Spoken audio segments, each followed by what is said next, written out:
Hi YouTube, this is Joe Calton with Calton Cutlery. You can find me on the web, caltoncutlery.com. Okay, so today we're going to do just a kind of informal here in the shop. I've got somebody purchased a knife last night, so I've got to box it up. And then I kind of want to talk a little bit about that that video I made. Well, I just uploaded it yesterday, I think, but I think I shot it a week or two ago, something like that, on the pro knife sharpeners rant.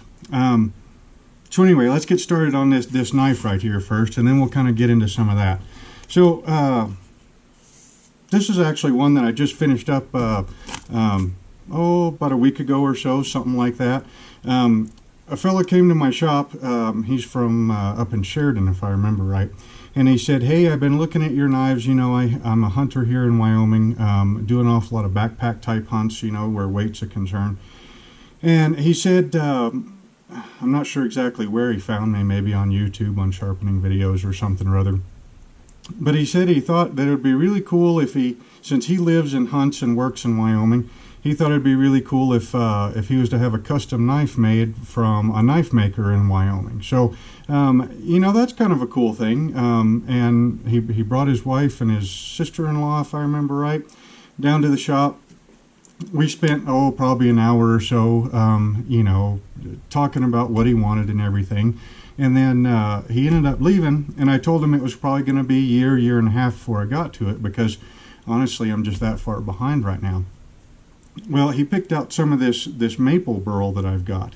I picked it up from a friend of mine up in Wheatland who makes, I wouldn't really, well, sometimes rustic, kind of that sort of a class of furniture. Like my wife bought a coffee table from him, absolutely gorgeous coffee table, and it's got, I want to say, twisted juniper logs for the base, 3 of them kind of twisted together, and then a big old chunk of I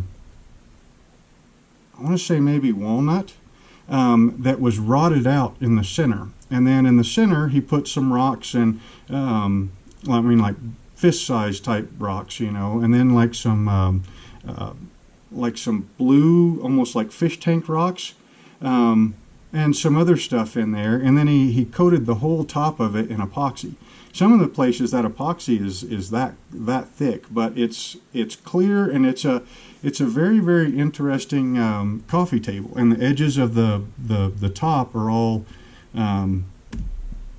I'm not sure I would call them live, because the bark isn't, you know, the bark is gone, but they're rough. You know, they're just like you took a slab out of that tree and set it down on them juniper logs and made a coffee table out of it. So anyway, I went up and visited with him ever since he and I met. You know, when my wife bought that table at like a town fair type of deal, he and I hit it off, and we've been really friends because, you know, we like pretty wood. So I went up to visit him the other day, and he had a couple of big chunks, you know, big old chunks about that thick of maple burl. So I picked some of it up from him, and these new sheaths are usually pretty stiff for the first 20 or 30, you know, sheath and unsheath cycles. I could make them a little bit looser, but then after that 20-30 cycles, you wouldn't get that amazingly tight Kydex, you know. Well, you know the fit. I mean, it's a fit that just has to be broken in to be made. But anyway, so I picked up this maple burl from him, stabilized a couple of pieces, and when that fella came to the shop, you know, he was looking at different materials and everything, and his wife said, boy, you know, that maple burl is really gorgeous. So they picked out a piece, and it was sitting here on the bench, and I thought, man, I just got to see what that maple burl is going to end up looking like on a knife. So I went ahead and made his knife, you know, year and a half early, just so that I could see what the scales would turn out like. And then typically every time I make an order, I make a duplicate of it, you know, in case something happens with the first one. Well, then, you know, I don't have to start all the way over to be able to fill that order. But anyway, so here we've got the knife that we're shipping out today. I threw the spares on the website. Somebody purchased it. So we've got maple burl scales, and some really nice ones, I think. This came out a little bit lighter than what I was expecting, but I would bet just based on some of the other woods that I've worked with, that I think this is going to darken up over time. You know, mostly with the oils from your hand tend to darken things even when they're stabilized. And then we've got a blade made out of 52-100 that's, you know, it came out of a bar that's, about that big around, low temperature forging, you know, high rate of reduction, all that kind of stuff. So it's going to be a pretty amazing cutter. And on the Carter pattern necker, this is a little bit larger than what I normally make for these neckers, because that's what that fella wanted. And since these ones, the 52-100 are hand forged, they end up coming out a little bit thicker than the ones out of 1095.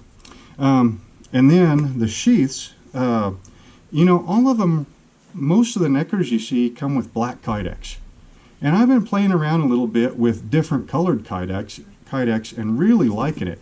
You know, the plain Jane old black kydex is just kind of, you know, I mean, I guess the color doesn't have any effect on function, but they just kind of all look the same to me. And this is some really nice olive kydex with, of course, the black rivets and some OD green stripped paracord.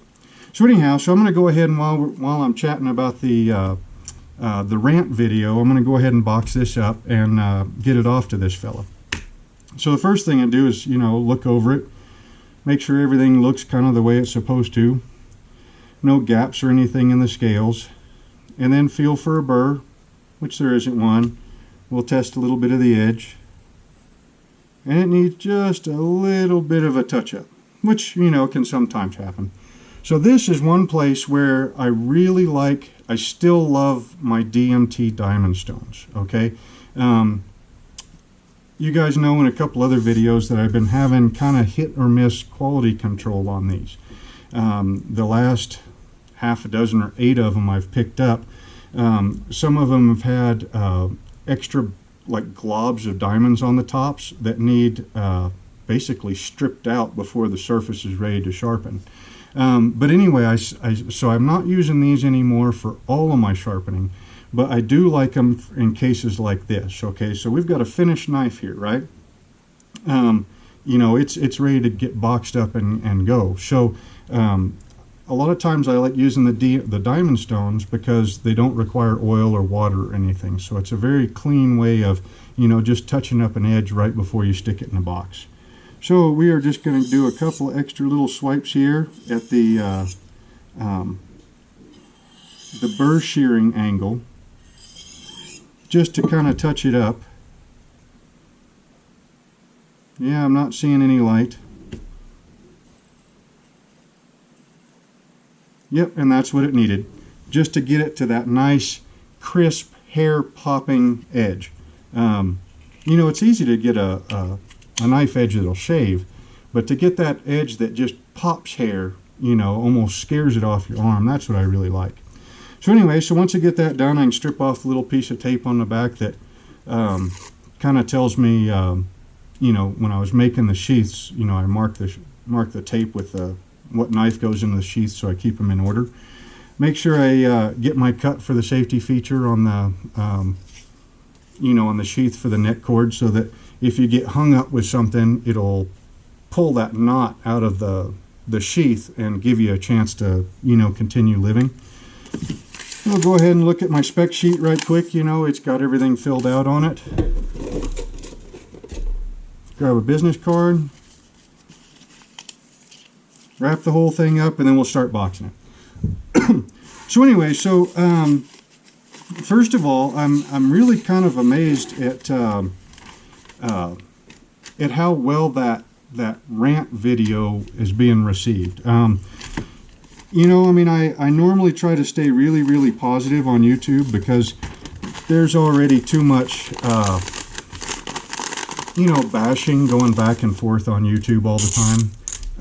But one of the things that really upsets me a little bit, you know, is people not being able to sharpen their own knives. And, well, you guys have known that, I mean, if you've seen any of my videos. And a big part of that, I think, is folks listening to too much to folks that are trying to either sell them products, you know, like the laser guided, rod type sharpening systems with a clamp that goes on the back of the blade, and then it's got like a little thing up here that a rod slips through, and then you move that thing back and forth, to sharpen your knife. I suppose if you're just getting into sharpening and you're having a hard time, and you like gadgets. I'm a straight up tool guy, right? Well, you've seen the shop. There's almost every tool known to man in here, and a whole bunch of them that aren't really widely known. So I like tools as much, if not more, than the next guy.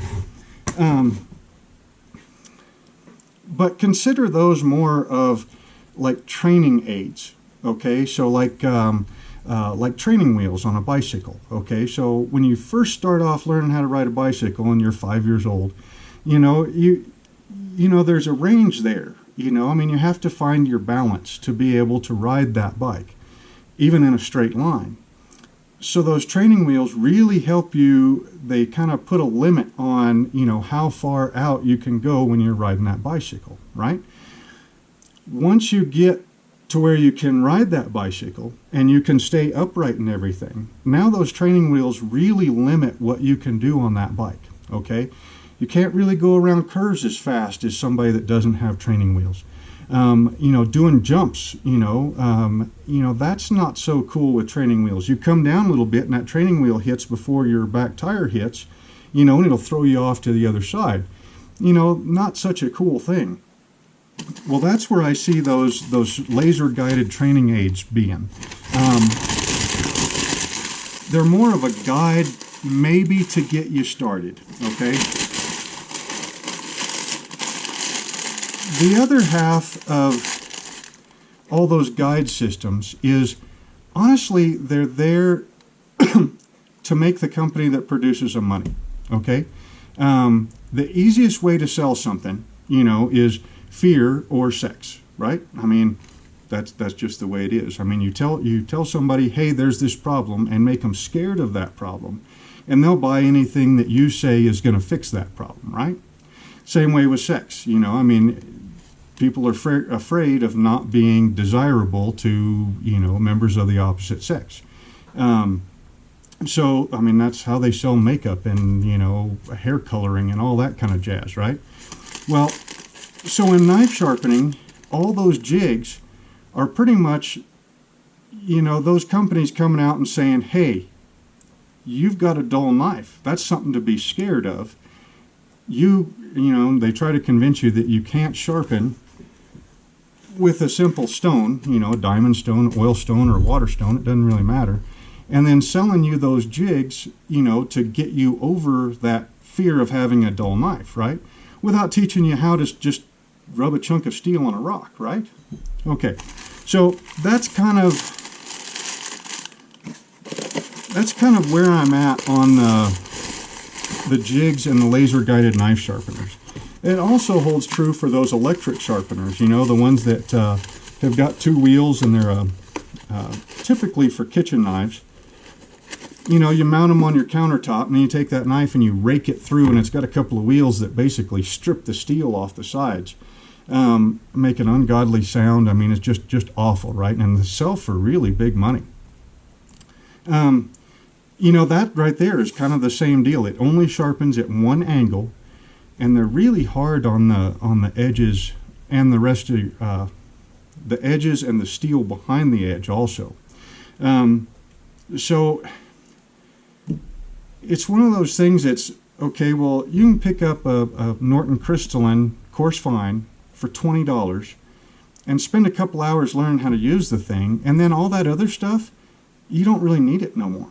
It's just kind of stuff to clutter up your shop. Anyway, so